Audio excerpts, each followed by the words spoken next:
Okay, so I'm gonna slide in another review for you guys. It's been a while, so I think it's overdue. This is one I've been promising for a good time, and I'm finally getting around to kind of doing it, prompted by a discussion between Desartis and I, and I told him, I'd offer him some of my feedback regarding Star Wars Saga Edition by Wizards of the Coast. You'll notice I'm not holding up a nice book for you. I actually, because of my own personal analysis of the game, which I'll go into more in a minute, I decided that I sold off my core book and most of the primarily statistical supplements, simply because I recognized that if I was going to play Star Wars, and Star Wars is one of my favorite RPGs, favorite settings for a role playing game, that if I was in a position where I was asked or offered, proposed running a Star Wars campaign, I would use the West End Games D6 system. But that's not because Star Wars Saga Edition is really necessarily deficient or it's not a good game, but it's just there's some design philosophies behind the system that it uses, and just the game in total is less of what I want from a Star Wars role playing game than the D6 game is. So, long story short, I don't have my core books anymore, but I did keep a couple of the setting specific books that were released post prequel trilogy, which because West End Games had went under before the prequels were released, and none of their material was really kind of from that from that from that post prequel era. So there have been some really good things that have come out since then that unfortunately haven't really been covered a great deal in the West End Games books due to the fact that they went under in 1998 and haven't been publishing since then. So I kept my Knights of the Old Republic source book. This is a very cool source book. And I also kept my The Force Unleashed guide.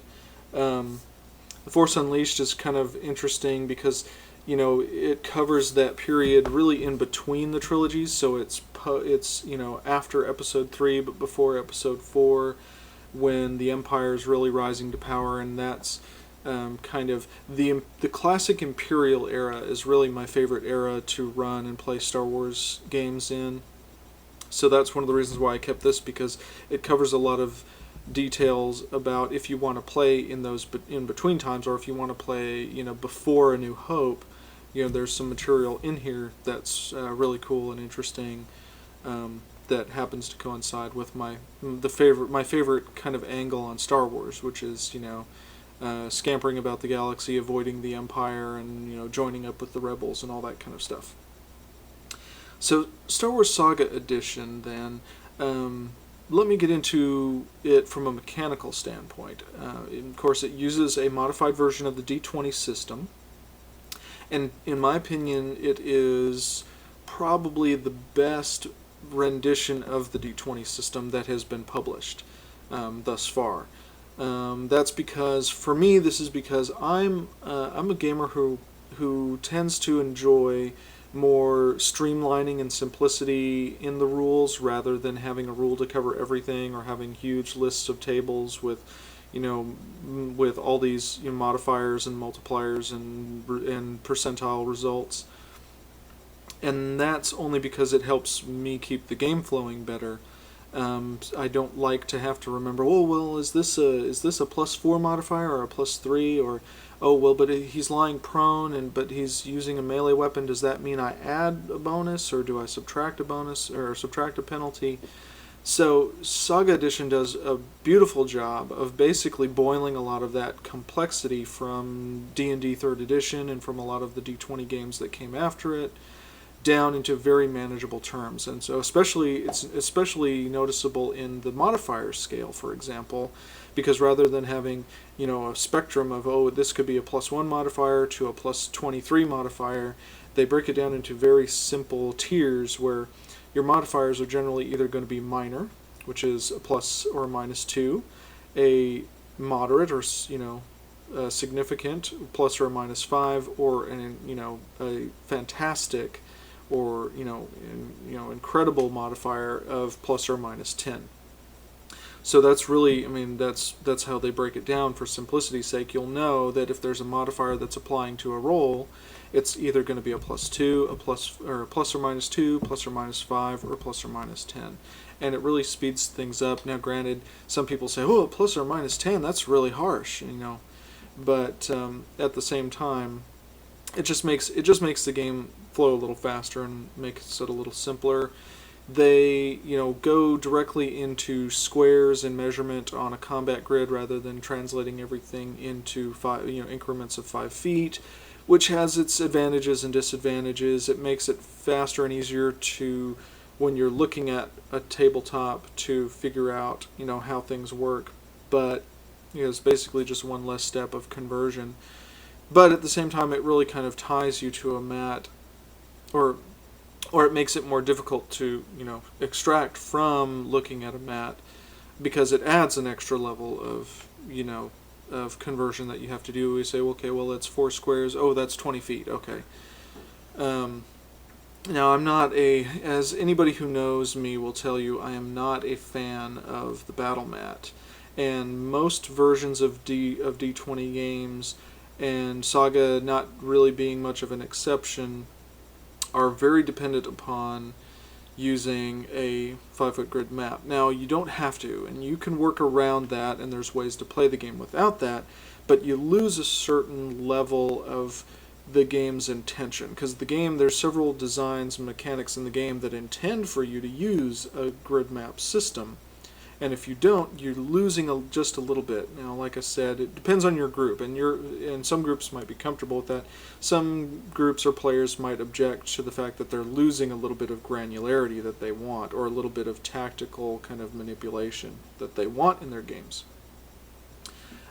So that's something to note, that a Saga edition is still a D20.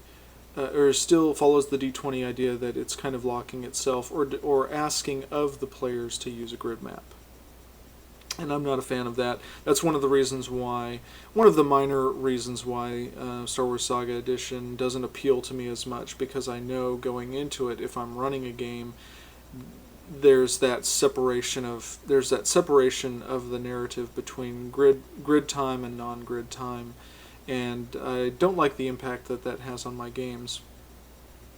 But that point aside, I do like the way that they've done the Force.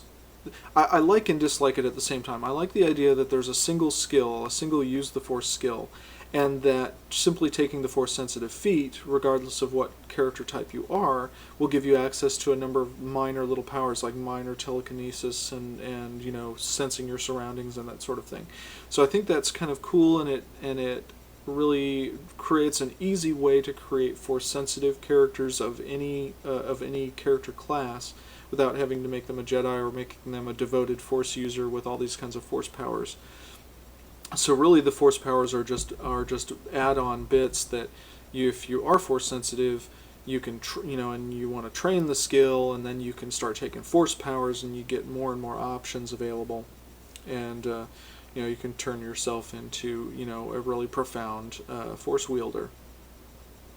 But at the same time, there's one of the problems is also that there are, of course, non-combat Force powers, but a lot of the Force powers, and especially talents and feats and whatnot, are very combat oriented. So, I mean, I ran into a situation where I was creating a Jedi character, and an NPC, and the NPC was supposed to kind of be a mentor, but he was the I forget what the actual term is. Not the Jedi Sentinel, I think, is what Saga Edition calls them, where he's a Jedi who is he's devoted to kind of seeking out and defeating kind of dark side enemies, or suppressing dark side influence and that sort of thing.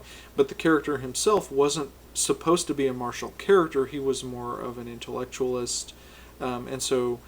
But I started running into a point where some of the talents and feats options that I had to choose from, I was running out of non-combat things to take. So I started having to take combat-related powers, feats, and talents that I didn't really visualize for the characters simply because I was running out of other options. I'll be right back with a second part to this video. Thanks.